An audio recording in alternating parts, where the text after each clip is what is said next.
నిజమైన సంతోషం అనేది ఎప్పుడు ఉంటది? నిజమైన సంతోషం ఎప్పుడు ఉంటది? హ్మ్. అమ్మా? హ్మ్. ఇంకా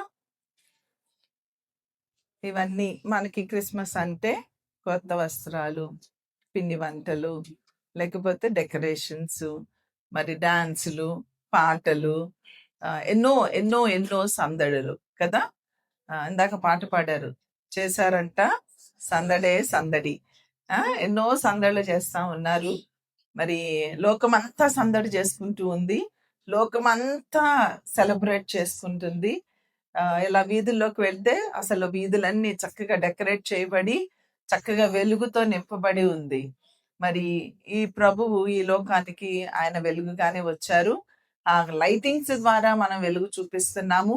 పాటలు పాడడం ద్వారా మరి సందడి చేస్తూ ఉన్నాము.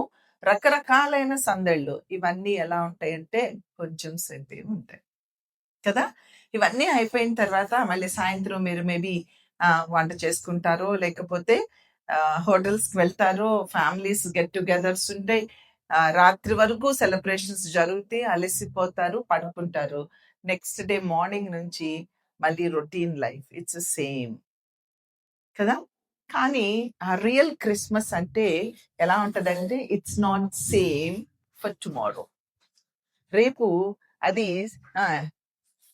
రొటీన్ లైఫ్ అయిపోదు. ఎలా ఉంటదంటే ఈ క్రిస్మస్ రోజు మనం ఎలా సెలబ్రేట్ చేసుకుంటున్నామో, ఈ హార్ట్‌లో ఉన్న ఆ! ఆ యొక్క ఆనందము అది కంటిన్యూ అవ్వాలి.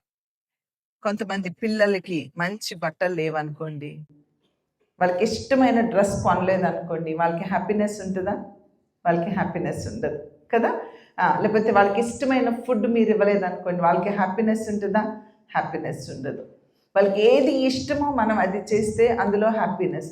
కానీ తల్లిదండ్రులైనటువంటి వారు చిన్నప్పటి నుండి మనము దేవుని యందు ఆనందించడం నేర్చుకొని, మన బిడ్డలకి కూడా రియల్ క్రిస్మస్ అంటే ఏంటో వాళ్ళకి చూపించాలి. సాగర్ అన్న మరి ఇక్కడ పిల్లలందరికీ బట్టలు తీసుకొస్తారు ప్రతి క్రిస్మస్‌కి.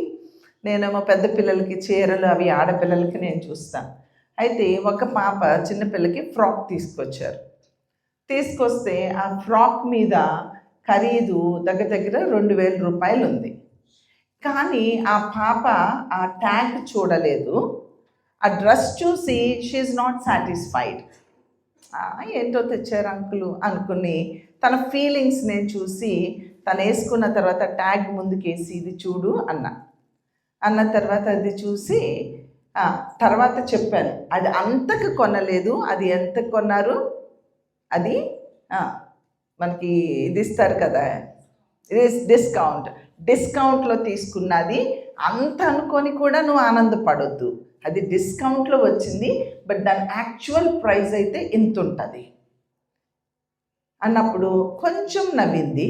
కానీ తర్వాత మళ్ళీ ఎవరితో చెప్తుంటే విన్నా, ఇది మంచి డ్రెస్సే కానీ చీప్లో వచ్చింది అని చెప్తుంది.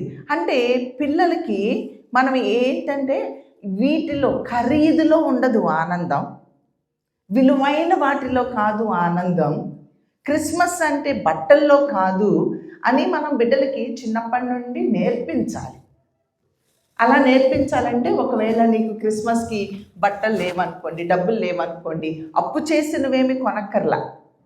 నీకున్న దానిలో బెస్ట్ వేసుకొని నాన్న ప్రజెంట్ సిచ్యువేషన్ మనకి ఇలా ఉంది, అందుకే నేను పాతదే వేసుకొని వస్తున్నాను, ఇట్స్ ఓకే. వీటిల్లో కాదు నిజమైన క్రిస్మస్. నిజమైన క్రిస్మస్ అంటే అది మన హృదయంలో నుండి ఎప్పుడైతే గిల్ట్ అనేది పోతుందో, అపరాధ భావము అనేది మనలో లేకుండా ఉంటుందో అది నిజమైన క్రిస్మస్. మన బ్రతుకును వెనక్కి తిరిగి మనం చూసుకుంటే మన బ్రతుకులో ఉన్న పేజీలను ఫ్రమ్ ద బిగినింగ్ నీకు ఊహ తెలిసిన దగ్గర నుంచి ఇప్పటి వరకు నీ బ్యాక్ పేజెస్ని తిప్పి చూసుకున్నప్పుడు నీకు మనస్సులో ఏముండకూడదంటే ఒక గిల్ట్, అపరాధ భావము ఉండకూడదు. ఎవరి హృదయంలో అపరాధ భావము లేదో అది రియల్ క్రిస్మస్. అయితే ఇందులో ఇంకొక చిన్న లింక్ ఉంటుంది. ఏంటంటే కొంతమంది బైబిల్లో ఉంటుంది, కొంతమంది అట వాళ్ళు చీకటిని ఏమనుకుంటారట, వెలుగు అనుకుంటారట. కొంతమంది దుఃఖమును కూడా సంతోషంగా భావించేస్తారు. చీకటిలో ఉంటారు కానీ వాళ్ళు వెలుగులో ఉన్నామనుకుంటారు. బాధ అది వాళ్ళకి అలవాటైపోయి బాధని ఎంజాయ్ చేసేస్తూ ఉంటారు. అపరాధ భావములో ఉండి, తప్పులో ఉండి వాళ్ళు అనుకుంటారు, నేను పరిశుద్ధురాలను, నేను పరిశుద్ధుడను, నేను బాగున్నాను అని వాళ్ళు భ్రమలో బ్రతికేస్తారు. నిజమైన వెలుగు ఉండెను, మనం దీనిలో చెప్పుకున్నాం క్యారల్స్లో, నిజమైన వెలుగు ఉండెను అని ఉంటుంది. నిజమైన వెలుగు ఉంది అంటే దాని అర్థం ఏంటి అంటే నిజము కాని వెలుగు కూడా ఉంది అని అర్థం. వెలుగులో ఉన్నాం అనుకుంటున్నాము, క్రీస్తులో ఉన్నాం అనుకుంటున్నాము, బట్ నిజమైన వెలుగులోనే ఉన్నామా? వెలుగు దూత వేషంలో ఉన్నా ఆ దూత వెలుగులో ఉన్నామా? ఆ దూత ఆధిపత్యంలో ఉన్న వాళ్ళు ఏమనుకుంటారో తెలుసా? వాళ్ళు చీకటిలో ఉండి, పాపములో ఉండి పరిశుద్ధులము అని అనుకుంటారు. అలాంటి వారిగా మనము ఉండకూడదు. దేవుని ఆత్మ మనలను దర్శించాలి, దేవుని ఆత్మ చేత నడిపించబడాలి, దేవుని చిత్తములో మనము కంప్లీట్గా సరెండర్ అయిపోవాలి. అది ట్రూ క్రిస్మస్. మనం ఎన్నో క్రిస్మస్లు చేసుకుంటున్నాము, చేసుకున్నవన్నీ వ్యర్థము కాదు, కానీ ఇప్పటి వరకు మనం చేసిన భక్తి వ్యర్థము కాదు, కానీ ఇంకా చేయవలసింది, చేసిన దానికంటే ఎక్కువ భక్తి ఉంది. ఇప్పుడు సెలబ్రేట్ చేసుకున్న క్రిస్మస్ల కంటే ది బెస్ట్ క్రిస్మస్ అంటే క్రీస్తు మన హృదయములో అపరాధ భావము లేకుండా చేసిన క్రిస్మస్ని సెలబ్రేట్ చేసుకోవాలి. కాబట్టి ఈ క్రిస్మస్ దినాలలో ఇంకా దేవుని యొక్క వాక్యాన్ని మనం ఏం చేస్తున్నాం అంటే ధ్యానించుకుంటూ ఉన్నాము. ఏదో ఆనందంగా ఉన్నాము, దేవుడు మమ్మల్ని దీవిస్తాడు అని చెప్పి పంపించేయండి అక్క. మా అపరాధ భావాన్ని ఇంకా కెలుగుతారు ఎందుకు మీరు? పండగ పూట ఎందుకు మళ్ళీ మాకేదో గిల్ట్ ఉంది, ఆ గిల్ట్ని సప్రెస్ చేసుకుంటున్నాము, ఆ గిల్ట్ని ఏం కాదులే అనుకొని పక్కకి నెట్టుకొని సంతోషంగా ఉండడానికి ట్రై చేస్తున్నాము. మళ్ళీ మా గిల్ట్ని మీరు ఇంకొంచెం ఎక్కువ చేస్తున్నారు ఎందుకు అనుకుంటున్నారేమో. దయచేసి అలా గిల్ట్ని అందుకనే వాక్యంలో ఏమని ఉంటుందంటే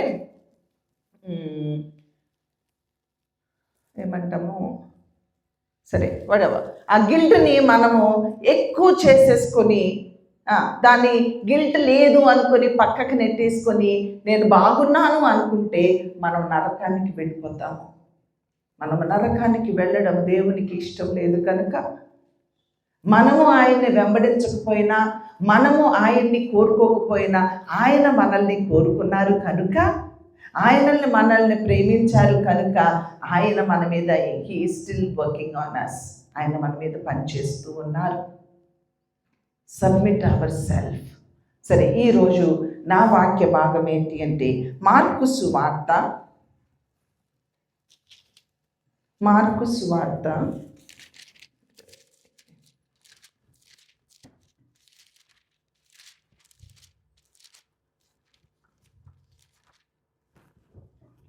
4వ అధ్యాయము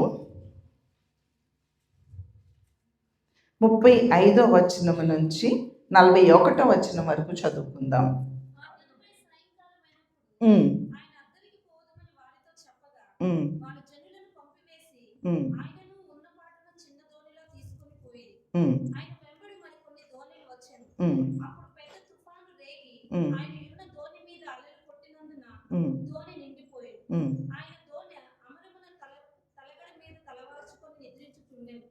వారు ఆయనను లేపి, బోధకుడా, మేము నశించిపోతున్నాము, నీకు చింత లేదా అని ఆయనతో అనేది.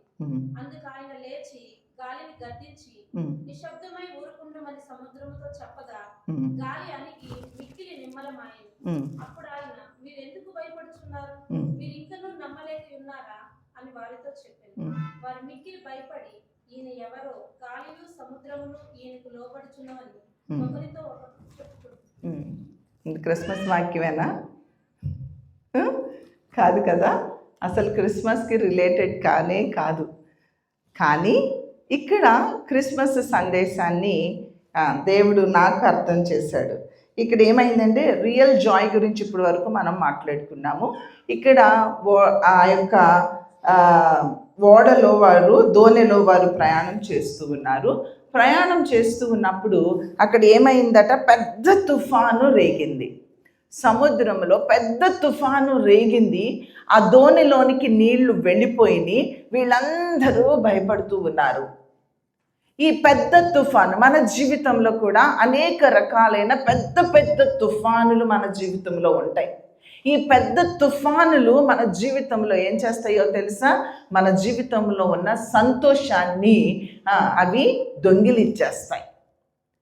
మనం ఎన్నో రకాలుగా సంతోషపడదాం అనుకుంటాము, మన మంచి ప్రయాణం చేద్దాం అనుకుంటున్నాము, ఈ క్రిస్మస్ నుంచి ఇంకా బెటర్ లైఫ్ లీడ్ చేయాలనుకుంటాము, ఎన్నో రిజల్యూషన్స్ తీసుకుంటాము, ఎన్నో నిబంధనలు తీసుకుంటూ ఉంటాము, వాటిని కంటిన్యూ చేయడానికి పోరాడుతూ ఉంటాము. క్రైస్తవులము కనుక క్రీస్తు స్వారూప్యంలోనికి వెదగాలని మన ప్రయత్నాలు మనం చేస్తూనే ఉంటాము. ఈ ప్రయత్నములో మనకి అనేక రకాలైనటువంటి సాఫీగా వెళ్ళిపోతుంది, భక్తిలో వెళ్ళిపోతున్నాను, బానే ఉన్నాను అనుకున్న మన జీవితాలలో రకరకాలైన తుఫానులు రేగుతాయి. ఈ తుఫానులు చివరికి మనల్ని ముంచి వేసేసేలాగా చేసేస్తాయి. మన దోణిలోనికి నీళ్లు వచ్చేసినాయి, ఏమి చెయ్యాలో తెలియటం లేదు. ఇలాంటి సిచ్యువేషన్లో ఏమి చెయ్యాలి మనము? ఇక్కడ వీళ్ళు ఏం చేస్తున్నారు? భయపడిపోతూ ఉన్నారు. రియల్ జాయ్ ఉన్నప్పుడు, ఆ తుఫాను రేగుతూ ఉన్నప్పుడు, ఆ నీళ్లు దోణిలోనికి వచ్చేస్తూ ఉన్నప్పుడు మన లైఫ్లో మనకి కలిగేది. ఇక్కడ వీళ్ళు ఏం చేస్తున్నారంటే, బోధకుడా, అక్కడ దేవుడు కూడా ఉన్నాడు, యేసుప్రభుతో వాళ్ళతోనే ఉన్నారు, కానీ తుఫాను రేగింది. యేసుప్రభు నీతోనే ఉన్నారు, నీ దోణిలోనే ఉంటారు, కానీ నీ జీవితంలో తుఫానులు రేగుతాయి. నీ జీవితంలో తుఫానులు రేగినప్పుడు స్ట్రాంగ్, అది ఎంత భయంకరమో. పాపం అనే స్ట్రాంగ్ ఉంటుంది, కష్టాలు అనే స్ట్రాంగ్స్ ఉంటాయి, లేకపోతే అనారోగ్యం అనే స్ట్రాంగ్స్ ఉంటాయి, అప్పులు అనే స్ట్రాంగ్స్ ఉంటాయి. రకరకాలైనటువంటి తుఫానులు మన జీవితంలో అలజడి రేపుతూ ఉంటాయి. అన్నిటికంటే భయంకరమైన తుఫాను ఏంటో తెలుసా? పాపము. దేవునికి పాపం అంటే ఎంత అసహ్యమో. దేవునికి పాప జీవితం అంటే పాపపు తలంపులన్నా, పాపపు ఆశలన్నా, పాపపు ఇచ్చలన్నా, పాపపు కోరికలన్నా, లోకమన్నా, శరీరమన్నా, శరీర ఇచ్చలన్నా, వాటి వెనకాల పరిగెత్తుతున్న మన జీవితంలో ఆయన చూచినప్పుడు ఆ దోణి మునిగిపోతూ ఉన్న పరిస్థితులలో ఆయన మాత్రము, అక్కడున్న మనుషులందరూ అలజడి చెందుతూ ఉన్నారు, భయపడుతూ ఉన్నారు, కంగారు పడిపోతూ ఉన్నారు. కానీ ప్రభువు ఏం చేస్తున్నారు ఈ సందర్భంలో? చక్కగా ఒక కుషన్ మీద తల పెట్టుకొని నిద్రపోతూ ఉన్నారు. ఇక్కడ మిగిలిన మనుషులు ఎందుకు అలజడితో ఉన్నారు? ప్రభువు ఎందుకు ఇక్కడ నిద్రపోతూ ఉన్నారు? Because he don't has any guilt. ఆయనలో పాపం లేదు కనుక. ఆయనలో నీ నీతి నిన్ను రక్షించదా? నీ నీతి నిన్ను రక్షించదా? నీ అలజడులలో నీవు నీతిగా బ్రతికితే, నీవు పరిశుద్ధంగా బ్రతికితే, నీవు దేవుని యందు విశ్వాసము కలిగి జీవించగలిగినట్లయితే నీ నీతి నీకు అలజడి లేకుండా చేస్తుంది. షడ్రక్, మేషక్, అబేద్నెగో, దానియేలులను మనం చూస్తే అగ్నిగుండంలో వాళ్ళు ఉన్నారు, కానీ వాళ్ళు అగ్ని అంటకుండా పాటలు పాడుకుంటున్నారు. సింహపు బోనులో దానియేలు ఉన్నాడు, కానీ ఆ సింహాలు అవి పిల్లల్లాగా మౌనంగా అయిపోయి అవి అతన్ని ఏ హాని చేయకుండా ఉన్నాయి. రకరకాలైనటువంటి పరిస్థితులు. పేతురు, పౌలు, శీలలు వారి యొక్క కాళ్ళు జైల్లో పెట్టేసి వాళ్ళు సువార్త ప్రకటిస్తున్నారని, యేసే నిజమైన దేవుడు అని ప్రకటిస్తున్నారని, అద్భుత కార్యాలు చేస్తున్నారని వాళ్ళని తీసుకెళ్ళి జైల్లో పెట్టి కాళ్ళు చేతులు బొండలతో గొలుసులతో బిగించేసి అలా పెడితే వాళ్ళు దిగులు పడట్లేదు, వాళ్ళు పాటలు పాడుతూ ఉన్నారు. ఆ పాటలు పాడుతూ ఉన్నప్పుడు ఆ పెద్ద ఏమొచ్చింది? భూకంపము కలిగింది. ఆ భూకంపం ఏం చేసింది అంటే వారి యొక్క బంధకాలను తెంపేసింది. ఎలాంటి విశ్వాసము కలిగిన వారుగా ఉన్నారో చూసారా? మనము కూడా మన యొక్క బంధకాలలో ప్రభువు ఎలాగా తుఫాను రేగుతూ ఉంటే అందరూ అలజడిలో ఉంటే ఆయన మాత్రం ఆరాంసే నిద్రపోతూ ఉన్నారు. అప్పుడు వీళ్ళు వెళ్ళి బోధకుడా లే, ఏం నీకు చింత లేదా? మేము నశించిపోతున్నాము, మేము చనిపోబోతూ ఉన్నాము, నీకు చింత లేదా అని అడుగుతూ ఉన్నారు. మనలో ఎప్పుడైతే పాపము మనలో ఉండదో, మనలో ఎప్పుడైతే అపరాధ భావము ఉండదో, మనలో ఎప్పుడైతే నీతి ఉంటుందో, మనలో ఎప్పుడైతే పరిశుద్ధత ఉంటుందో, మనలో ఎప్పుడైతే శత్రువును సహా ప్రేమించగలిగిన ప్రేమ మన హృదయంలో ఉంటుందో, అప్పుడు మనము అపరాధ భావము లేకుండా ఉంటాము. అప్పుడు మనలో చింత అనేది మనలో ఉండదండి. దిగులు అనేది ఉండదు, బాధ అనేది ఉండదు. శరీర సంబంధమైన వాటి కొరకు అరులు చాచే స్థితి మనలో ఉండదు. We will be happy. అది నిజమైన హ్యాపీనెస్, నిజమైన జాయ్, నిజమైన సంతోషం, నిజమైన వెలుగు. అది మన హృదయంలోనికి రావడమే రియల్ క్రిస్మస్. ఇలానే ఇంకొక సందర్భం కూడా మనం చూస్తాము. ఓడలో దేవుడు వెళ్ళమన్న ప్రదేశానికి వెళ్లకుండా తన ఇష్టానుసారంగా దేవుని చిత్తాన్ని తృణీకరించి నినివే పట్టణానికి వెళ్ళమంటే ఎక్కడికి పోతూ ఉన్నాడు? తర్షీషుకు పోతూ ఉన్నాడు. అప్పుడు కూడా తుఫాను రేగింది, అప్పుడు కూడా ఇదంతా పోతుంది. అప్పుడు కూడా యోనా గారు వెళ్ళి పడుకున్నాడు. చూడండి, రెండింటికి డిఫరెన్స్. అప్పుడు కూడా వెళ్ళి పడుకున్నాడు, అందరూ లేపారు. కానీ ఇక్కడ ఏం చేశాడో తెలుసా? యోనా వాక్యం, ఈ తుఫాను ఆగాలంటే ఏమి చేయాలి, ఈ అలజడి పోవాలంటే ఏమి చేయాలి అన్నప్పుడు యోనా దేవుని బిడ్డ కనుక, దేవుని యొక్క భయము కలిగిన వ్యక్తి కనుక, అక్కడ ఉన్నటువంటి ప్రజల యొక్క భయాన్ని బట్టి పారిపోతున్నాడు కనుక, డిజొబీడియంట్ పర్సన్ అని అర్థం చేసుకున్నాడు కనుక, అతను నిద్రపోతూ ఉన్న ఆ గిల్ట్తో తాను ఉన్నాడు కనుక చివరికి ఏమంటాడు అంటే చదవండి, నన్ను బట్టి ఈ గొప్ప తుఫాను వచ్చింది, నన్ను బట్టే ఈ గొప్ప తుఫాను వచ్చింది, కాబట్టి నన్ను ఎత్తి సముద్రములో పడవేయుడి, అప్పుడు సముద్రము నిమ్మలిస్తుంది, అది మీ మీదకు రాదు. ఇక్కడ సముద్రము నిమ్మలించాలి అంటే, ఈ స్ట్రాంగ్ అనే సిన్ అనేది నిమ్మలించాలి అంటే, ఈ పాపం అనే అపరాధ భావముతో కొట్టుమిట్టాడుచున్న మన జీవితంలో అపరాధ భావము మనలో నుండి పోవాలి అంటే, పాపము మనలో నుండి కంప్లీట్గా దేవుని యొక్క వాక్యము అది రెండంచులు కలిగిన ఖడ్గము, అది ఎముకల్లోనికి మూలుగుల్లోనికి దూరి శరీర ఆత్మ ప్రాణములను విభజించునంత మటుకు దూరుతుంది. సోల్ అండ్ స్పిరిట్, మనం అనుకుంటాం సోల్ స్పిరిట్ ఇట్స్ సేమ్ అనుకుంటాం, but soul and spirit is totally different. Body, soul and spirit. ఈ సోల్ స్పిరిట్ని ఏం చేస్తుందో తెలుసా? దేవుని యొక్క వాక్యము అది మనకు లోపలికి దూరి రెండు మెదళ్ళు కలిసి ఉంటే దాన్ని సపరేట్ చేయడం ఎంత కష్టమో, ఈ సోల్ని స్పిరిట్ని విడతీయడము చాలా కష్టం. అది కేవలము వాక్యమునకు మాత్రమే అది సాధ్యమవుతుంది. ఆ వాక్యము మన హృదయంలోనికి వెళ్ళనిస్తే, ఆ వాక్యానికి మన హృదయంలో చోటిస్తే, దేవుని శిలువ దగ్గర మనము మోకరించగలిగితే, ఒంటరిగా దేవుని సన్నిధిలో నీవు మోకరించి నీ యొక్క సోల్ని, స్పిరిట్ని సపరేట్ చేయమని దేవుని నువ్వు అడిగితే, అది దేవుని వాక్యమునకు మాత్రమే సాధ్యమవుతుంది. సోల్ అంటే ఫీలింగ్స్. మనము క్రిస్మస్ని ఫీలింగ్స్తో ఎంజాయ్ చేస్తున్నాము, కానీ క్రిస్మస్ని స్పిరిట్తో ఎంజాయ్ చేయడము రియల్ క్రిస్మస్. అప్పుడు మన ఫీలింగ్స్కి సంబంధం ఉండదు, ఆత్మ ఒకటైపోతుంది. దేవుడు మనల్ని చేసిన తర్వాత అని ఊదారు చూసారా? ఆ ఆత్మ అది దేవునితో ఐక్యం అవ్వడానికి ఈ శరీర సంబంధమైన వస్త్రాలు కానీ, బంగారము కానీ, లేకపోతే పాటలు కానీ, లేకపోతే ఏదేదో చేస్తున్నాం చూసారా, డాన్సులు కానీ, లేకపోతే పిండి వంటలు కానీ, ఇలా రకరకాలుగా క్రిస్మస్ అంటే ఇదే అని అనుకుంటున్నాం చూసారా, ఆ ఫీలింగ్స్ని మన నుండి వేరు చేయగలుగుతుంది. కాబట్టి ఆ సోల్ స్పిరిట్ అనేది రెండింటిని వేరు చేయడమే నిజమైన క్రిస్మస్. అది వాక్యమునకు మాత్రమే సాధ్యమవుతుంది. దయచేసి మీరు దేవుని సన్నిధిలోనికి వెళ్ళండి, మోకరించండి, ప్రార్థన చేయండి. అపరాధ భావము నాలో నుండి తీసివేయి ప్రభువా. పాపము చేసిన గిల్ట్ నాలో నుంచి పోవాలి.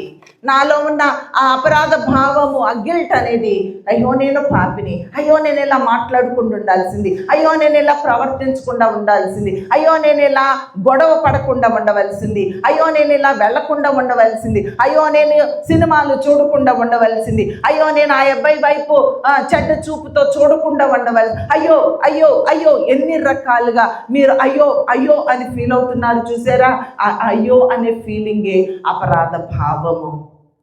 అది ఎప్పుడు పోతుంది అంటే, ఇక్కడ యోనా అంటున్నాడు, నేను నన్ను బట్టే ఈ గొప్ప తుఫాను.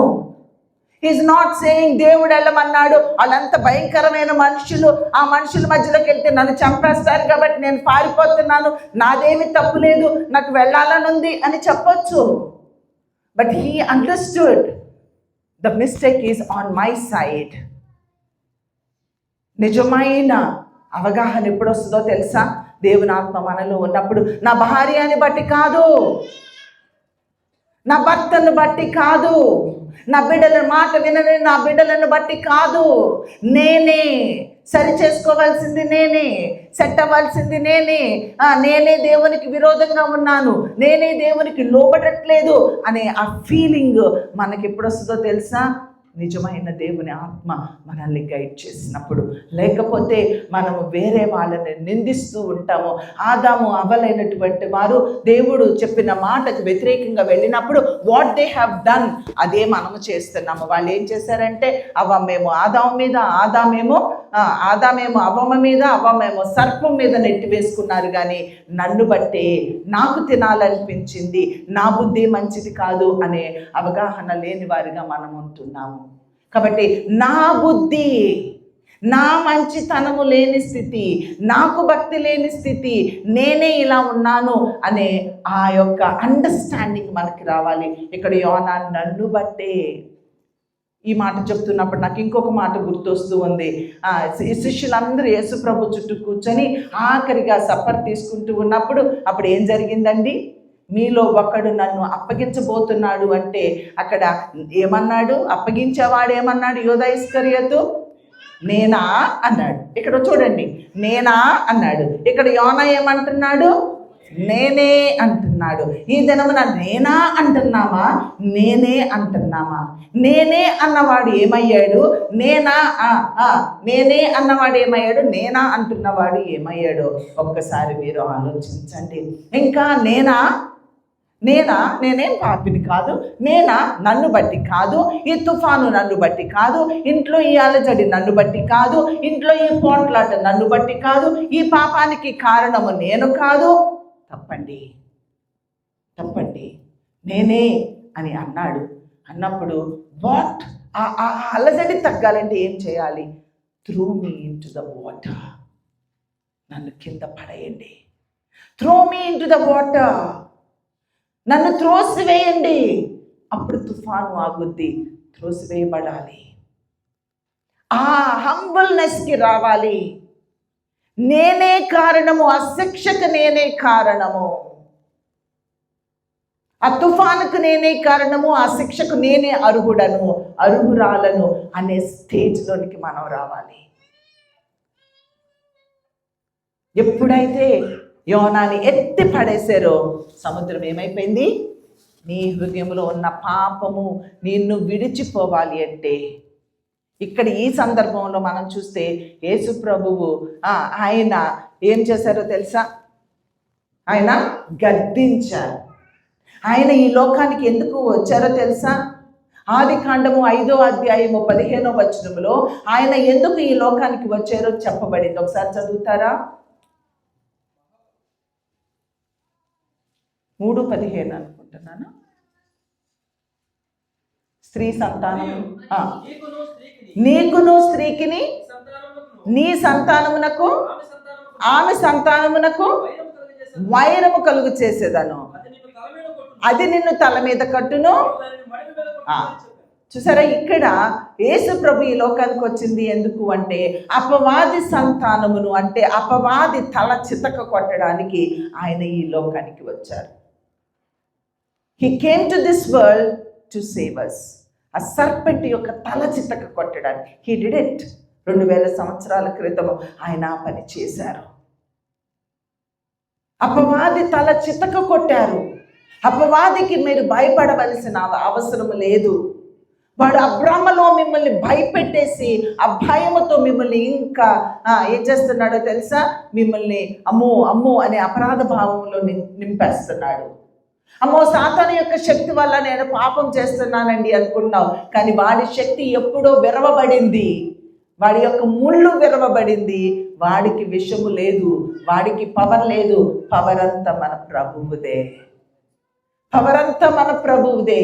పాపము చేయకుండా ఉండగలిగిన పవర్ ప్రభు మనకిచ్చారు. కానీ అపవాది నీకు ఆ పవర్ లేదు అని నీకు అబద్ధాలు చెప్పడాన్ని బట్టి అవమ్మ విన్నట్లు ఆ మాట విని ఇంకా పాపంలో జీవిస్తున్నావేమో. అయ్యో నా నోరు కంట్రోల్ చేసుకోలేను అనుకుంటున్నావేమో. అయ్యో నేను పోట్లాడకుండా ఉండలేను అనుకుంటున్నావేమో. అయ్యో నేను అనుమానించకుండా ఉండలేను అనుకుంటున్నావేమో. అయ్యో నేను క్షమించలేను అనుకుంటున్నావేమో. అయ్యో నేను ప్రేమించలేను అనుకుంటున్నావేమో. అలా అనుకోవద్దు. ఇక్కడ మనం చూసినట్లయితే పెద్ద తుఫాను రేగింది, వాళ్ళందరూ భయపడుతూ ఉన్నారు. కానీ ప్రభువు దాన్ని గద్దించి నిశ్శబ్దంగా దాన్ని ఊరకుండమని చెప్పినప్పుడు అది అణిగిపోయింది. యోనా ఎలాగా త్రోయబడినప్పుడు యేసు ప్రభు ఈ లోకానికి వచ్చింది ఒక చిన్న బేబీగా, మేంజర్లో దిక్కులేని వాడిగా పుట్టాడు. దీన స్థితిలో పుట్టాడు. ఎందుకో తెలుసా, దీనులకు అందుబాటులో ఉండడానికి, నీకు నాకు అందుబాటులో ఉండడానికి. రిచ్ పీపుల్ చూడండి మన దగ్గరికి వస్తారా. మొన్న దీప వీకోట వచ్చింది. వీకోట వచ్చి అంటుంది, అమ్మో ఈ మనుషుల మధ్య ఎట్లుంటున్నారు అక్క మీరు, నేనెప్పుడు ఇలాంటి ప్లేసుల్ని చూడలేదు అంటుంది. నాకు ఆశ్చర్యం వేసింది. ఎక్కడుంటారు మీరు, రాత్రికి ఇక్కడే ఉంటారా అంది. అవును ఇక్కడే ఉంటాము అన్న. ఇక్కడే ఉంటాము కాదు, రాత్రి ఇక్కడే ఉన్నాము, రేపు ఈ రోజు రాత్రి కూడా ఇక్కడే ఎక్కడ పడుకుంటారు లోపల. అమ్మో మీరు చాలా గ్రేట్ అక్క, అసలు ఇలాంటి మనుషుల్లో, ఇలాంటి ఇంట్లో, ఇలాంటి పరిస్థితుల్లో ఎట్లా పడుకుంటారు మీరు అంటుంది. సరే అంత అయిపోయాక వాష్రూమ్కి మళ్ళీ వాళ్ళు రిటర్న్ వెళ్ళిపోతున్నారు. వాష్రూమ్కి వెళ్తానంది. సరే ఇదిగో మరి అంతేం క్లీన్గా ఉండదు కానీ బట్ బాగానే ఉంటుంది వెళ్ళి అన్న. లోపలికి వెళ్ళొచ్చి 2 చేతులు దండం పెట్టి అంటది, మీరు నిజంగా గ్రేట్ అక్క. ఈ బాత్రూమ్ ఏంటి, ఈ పరిస్థితులు ఏంటి. అటు డియో వైఫ్ చూసి, డియో మీరు చాలా గ్రేట్ డియో, సృజన్ బాబు మీరు చాలా గ్రేట్ బాబు, అయ్యో ఇట్లాంటి పరిస్థితులు ఎలా ఉంటున్నారు మీరు. సువార్త పరిచర్యకు వెళ్ళినప్పుడు అంతకంటే దీన పరిస్థితుల్లో కూడా ఉండడానికి మేము మమ్మల్ని సిద్ధపరుచుకున్నాము. ఎందుకో తెలుసా, క్రీస్తు అంతకంటే దీనంగా ఈ లోకానికి వచ్చి ఉన్నారు కాబట్టి. అలాంటి మనుషుల మధ్యలోనికి వెళ్ళి సువార్త చేయడములోని ఆనందము రిచ్ పీపుల్ దగ్గరికి వెళ్ళి రిచ్గా బ్రతకడంలో రాదండి. We really enjoy with those people. అదే కాదు, లాస్ట్ ఇయర్ అనుకుంటా మేము ఇంకా గుడిసెలు వేసుకొని స్లమ్ ఏరియాలో టెంట్స్ వేసుకున్నా ఉన్న వాళ్ళ బూరలు అవి ఇవి సవరాలు ఏయో అమ్ముకునే వాళ్ళ దగ్గరికి వెళ్ళి వాళ్ళ మధ్యలో కూర్చొని వాళ్ళకి భోజనం పెట్టి వాళ్ళ మధ్యలో ఉండి వాళ్ళకి సువార్త చెప్పి వచ్చాము. ఎలాంటి వారి దగ్గరికి క్రీస్తు యొక్క దీన పుట్టుక మనం చూస్తే అమ్మో అనిపిస్తుంది. దేవుడు అంతగా తగ్గించుకున్నాడు.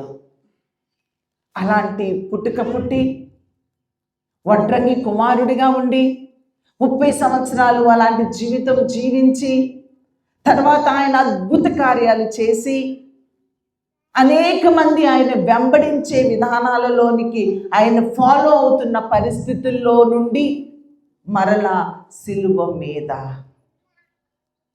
ఆయన మరలా యోనా ఎలాగ నీటిలో త్రోయబడ్డాడో అలా యేసు ప్రభు ఆ సిలువలో త్రోయబడ్డాడు. ఆ సిలువలోకి ఆయన త్రోసింది ఎవరో తెలుసా? Who rejected him.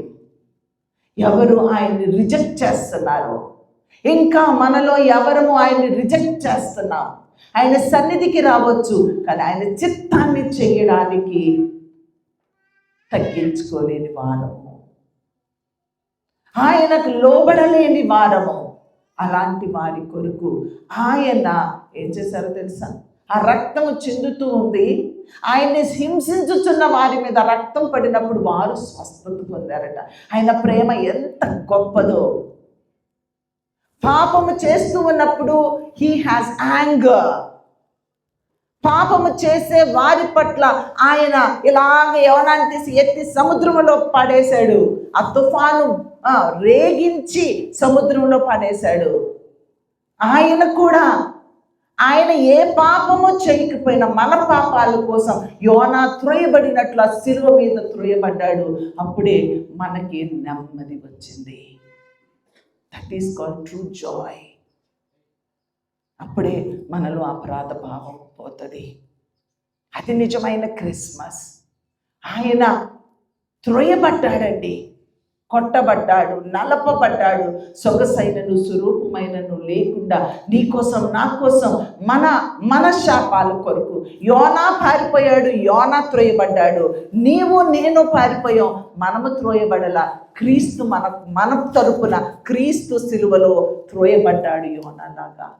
యోనా 3 దినాలు చాప కడుపులో నుండి లేచి తిరిగి లేచాడు. ప్రభు కూడా 3 దినాలు ఆయన లేచి మరి పునరుద్ధరణ శక్తిని చాటుకున్నారు. That is called real Christmas. అట్టి క్రిస్మస్ నీకు కావాలా? అపరాధ భావము లేని క్రిస్మస్ నీకు కావాలా? పాపము అనేది లేని క్రిస్మస్ నీకు కావాలా? దేవుడంటే జాయ్, పీస్ ఇవే అనుకోకండి, సెలబ్రేషన్స్ అనుకోకండి. But when we are in sin he has anger on us. ఆయన కోపము కూడా క్రిస్మస్సే. ఆ కోపములో నుండే ఆయన త్రోయబడ్డాడు, మనకు ఆయన ప్రేమను చాటుకున్నాడు. ఆయన ద్వారా క్షమించబడదాము, మనల్ని బాధ పెట్టే వారిని మనము క్షమిద్దాము. అపరాధ భావము లేని వారిగా ఉండడమే రియల్ క్రిస్మస్. కాబట్టి రియల్ క్రిస్మస్ నీకు కావాలంటే తల వంచి చిన్న ప్రార్థన చేస్తావా? ఇంకా అపరాధ భావములతోనే నేను ఉన్నాను ప్రభా, ఇంకా పాపముతోనే నేను ఉన్నాను ప్రభా, పాపపు ఇచ్చలలోనే నేను ఉన్నాను ప్రభా, అట్టి స్థితి నుంచి నాకు విడుదల చేస్తావా? ఈ క్రిస్మస్లో ఇప్పుడే ఈ క్షణంలోనే ఆ అపరాధ భావము నాలో నుండి తీసివేసి, ప్రభా నా కోసం నీవు పుట్టావు, నా కోసం దీనుడిగా వచ్చావు, నా కోసం మరణించావు, నువ్వు త్రోయబడకపోతే రియల్ జాయ్ నాకు ఉండదు ప్రభా, నీకు వందనాలు అని చిన్న ప్రార్థన చేస్తావా?